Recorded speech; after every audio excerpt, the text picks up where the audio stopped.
Congratulations, Josh. Oh my Thank you. gosh, you did such an outstanding job in this movie. You know, I want to start with asking you, what do you think it is about this time period, this era, that, you know, people just love watching this stuff, but it makes great fodder for films? No, it does, and you know, the innocence, you know, this perceived innocence, those romantic. I don't even know if it was innocent, but there's this romance as to what it was back then, and there was more integrity, and there were more heroics, and there were more.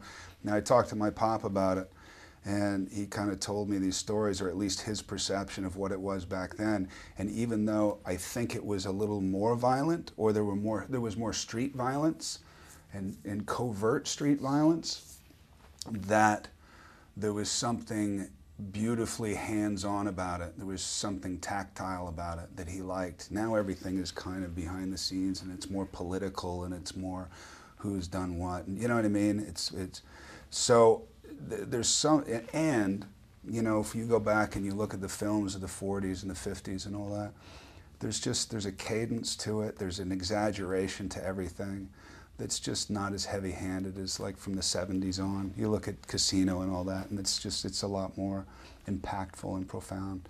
There's something kind of fun about the 40s. You know? Yeah, a lot of fun. What was it about, John, when you read the script initially, or this just new? I mean, first of all, he's based on a real-life guy, so there's got to be that responsibility there, I would think. Yeah, there's some responsibility, but when Jeff Robinoff and I first started talking about it, we were talking about Mickey Cohen, you know, and I thought, 5'5", you know, Jew, Brooklyn. Maybe not. Maybe, you know, yeah, we could push it, we could do it. And we did some makeup tests and all that, and then I was like, you know, he had gone to Sean, and that didn't work out, and then I said, we have to go back to Sean, because Sean's going to be perfect for this, and he was perfect. He is perfect. But, you know, John O'Mara is more of a composite character, so I got to talk to his daughter, I got to talk to what she knew of him back then, and her experience, and a couple of partners that he had. But then I started talking to other people, and you start grabbing a little piece of that person, and that person, and that person, to make it the most interesting guy. I mean, it's a laconic guy. There's not a lot of humor there, which is different for me. You know, I mean, it's like he's Clint Eastwood. You know, it's a type of, you know, it's like Norman Mailer meets Clint Eastwood. So he's gruff, he's big, he's solid, but he's this laconic, you know, one-liner guy. It's very different for me. You know, No Country was something so extreme, and that's a very, very different type of character.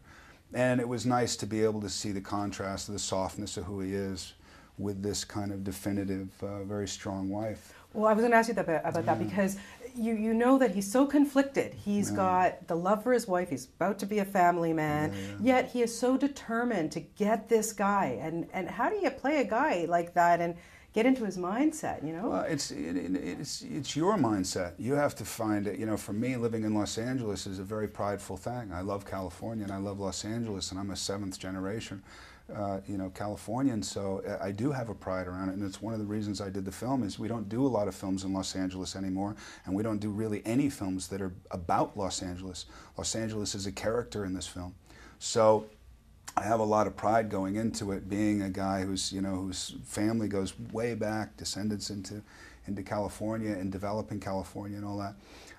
So, you know, that's a huge thing for me. With John O'Mara, you know, there's integrity there. The fact that he's not corrupt, he's not on the take.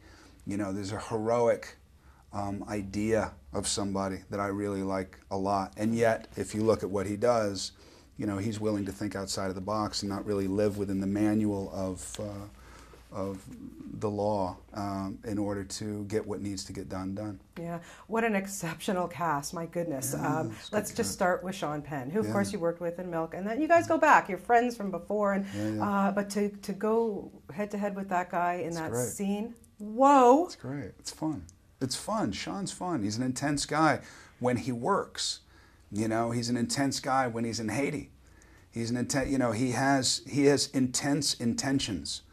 But, you know, personally, the guy's got one of the biggest hearts of anybody I've ever known.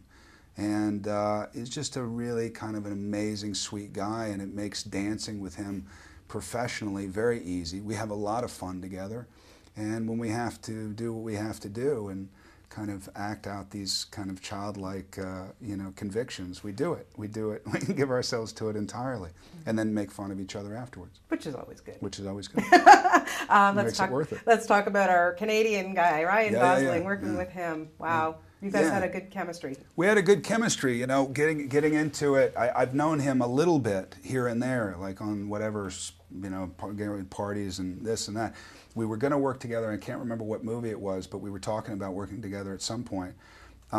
He was very open about, I really want to do this movie with you, and we wrote each other emails and all that. So we had a good camaraderie before that, but you never know professionally how it's going to work. You can get along with somebody great, and then professionally you start and you work so differently that it just doesn't really work, or you have to act your way through it. With he and I, it wasn't really like that.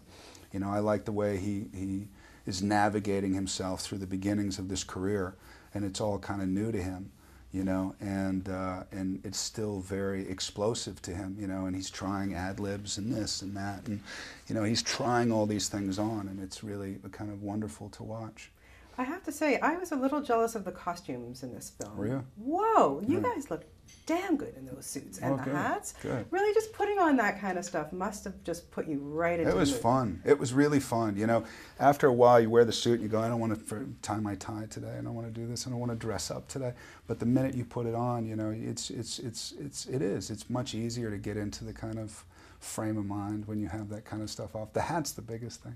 Hats are great. The hat's the biggest thing. I did. I kept a couple, actually. Good. You look really good in them. Thank you. I just have to tell. I have to throw that in there. Thank you. And I also really like that barbecue scene because that kind of humanized them. Yeah. Every scene with he and his wife, and I liked the scene between Ryan and Connie, Ryan and Murray. I thought that was a great scene too. But yeah, it was nice to see them kind of exhale, you know, in the middle of all that chaos. Yeah. Quickly, I just want to ask you, you know, growing up, obviously, in this business, what was it, Josh, that when you were a kid or whatever, I didn't grow up in this business. Well, I mean... I grew up with a father in the business, but I grew up very far away from the business. I grew up Central Coast, California. So what was it what movie or actor that you watched as a kid or whatever that made you want to decide you wanted to do this for your living? I remember, I mean, I haven't really talked about this much. I mean, I remember seeing Brando in not only On the Waterfront and those kind of typical movies, but seeing him actually in like Last Tango in Paris and stuff like that, which was just emotionally dangerous. You know, and then watching James Dean early on and, you know, East of Eden and movies like that. I remember being so impacted by those movies. And I just thought, how does somebody do that? And then seeing De Niro in Mean Streets. It just seemed like this ad-lib, it seemed so real and it seemed so dangerous. It's like, how do you recreate that on film? You know, I had a whole idea of acting that I didn't like very much. And so I stayed away from it. You know, I was into law and I wanted to be a lawyer and all that, which is basically the same thing, I think. And it wasn't until I took an acting school in high school on the sly. I didn't tell anybody I was doing it. My friends probably would have beaten me up. And I got up and I improvised, and there was just something, there was like a drug-like feeling. It was, like I said, very dangerous, but when the payoff was there, it was a great payoff. And that's what I like about it. You know, the fear factor is always up here. You know, you can fail miserably. It's a profession of humiliation, and if you can get through the embarrassment, you might find some magical moments. And it's easier to do it with people like Sean Penn. It's fun to do it with people like that, even though you look like an idiot sometimes. Oh, please. You never look like an idiot. You have done an outstanding job in this. I look forward to some more stuff from you soon. Thank you very much. Happy holidays to you you and too. your family. Thank you so much. All right. Good nice to see you. You too.